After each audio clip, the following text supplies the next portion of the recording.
میری کتاب کے اندر آپ کو ملیں گے درجنوں پیجز اسی موضوع پہ، جن میں نے بتایا ہے کہ قادیانی ان کے ہندوؤں سے کتنے گہرے مراسم ہیں۔ میں نے ڈیٹیل سے بتایا ہے کہ کیسے ایم کے سمدانی جو لاہور ہائی کورٹ کے جسٹس رہ چکے ہیں، انہوں نے ربوہ کا دورہ کیا تھا۔ جسٹس صاحب کی وہ رپورٹ میں نے اس بک کے اندر پیش کی ہے، جس میں جسٹس صاحب کہتے ہیں جب میں نے ربوہ کا دورہ کیا، قادیانیوں کی قبروں پہ گیا، ان کا نام نہاد بہشتی مقبرہ دیکھا، کہتے ہیں میں حیران رہ گیا، ان کی قبروں پہ وہ تختیاں آویزاں تھیں، وہ بورڈز آویزاں تھے جن میں لکھا ہوا تھا کہ پاکستان ٹوٹے گا، پاکستان تباہ و برباد ہو جائے گا اور اکھنڈ یہ بھارت کو بنایا جائے گا۔ ہر قادیانی کی گٹھی میں ہے کہ پاکستان سے نفرت کی جائے، ہر قادیانی کی گٹھی میں ہے کہ اکھنڈ بھارت کو بنایا جائے۔ پھر بولو قادیانیوں پہ لعنت، ہندوؤں پہ لعنت، پاکستان پاکستان ہندوستان مردہ باد۔ یہ قادیانی خبیث تیرے وطن کے اندر بیٹھ کے ہندوؤں کے لیے، انڈیا کے لیے یہ جاسوسی کا بھی کام کر رہے ہیں۔ میں نے کہا ڈیٹیل کا ٹائم نہیں ہے، میں نے ڈیٹیل سے بتایا ہے کہ یہ کیا کچھ کر رہے ہیں۔ انشاءاللہ ہم اس وقت کے لیے تیار ہیں جب غزوہ ہند ہوگا، کیونکہ اللہ کے حبیب نے، پوچھو لاما صاحب بیٹھے، نسائی شریف کی عید سے مبارکہ ہے، میرے آقا نے یہ خوشخبری سنائی ہے، اور غزوہ ہند کے بارے میں جو حصہ لے گا سارا کا سارا لشکر جنتی ہوگا۔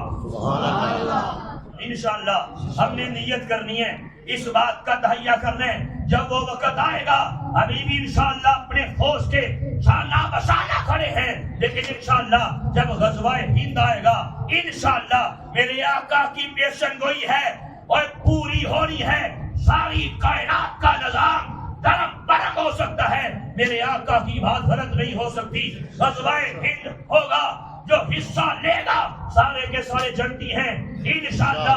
ابھی سے نیت کرو، اگر ہماری زندگانیوں کے اندر یہ غزوہ آیا، اپنی جانیں، اپنے اموال، اپنے گھر بار، اپنے بچے انشاءاللہ آمینہ کے لال کے دین پہ انشاءاللہ قربان کر دیں گے انشاءاللہ۔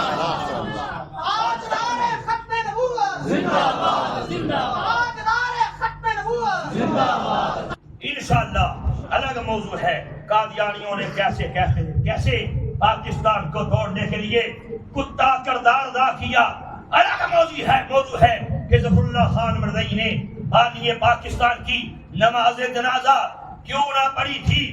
الگ موضوع ہے کہ بلوچستان کو مرزائی صوبہ بنانے کے لیے قادیانی کیا کیا کرتے رہے۔